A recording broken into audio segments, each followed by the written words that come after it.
আসসালামু আলাইকুম দর্শক। আজকে আমাদের খামারে ময়লা সব পরিষ্কার করলাম আর কি।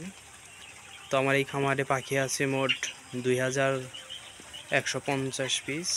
তো এর ভিতরে আমার 1600 পিস পাখি ডিমের আর 500 পিস হলো নতুন। ওই যে নতুন খাঁচায় দেখতে পাচ্ছেন, এই খাঁচাটিতে এটা এখন নতুন 30 দিনে পাখি তুলছি আজকে। 35 দিন বয়স, তবে পাখি আরও কিছুদিন দেরি হবে, যেহেতু আমি এটা মানে ট্রান্সপোর্টে একটা ঝামেলা হয়েছে আর কি। পাখি নড়াচড়া করলে সেগুলা ডিম প্রোডাকশন 7 দিন পরে পারে আর কি। যাই হোক, আলহামদুলিল্লাহ সুস্থ আছে পাখিগুলা। আর এখানে আমার ডিমের পাখি আছে 1200 এই খাঁচায়, আর ওই খাঁচাটাতে পাখি আছে হলো 450।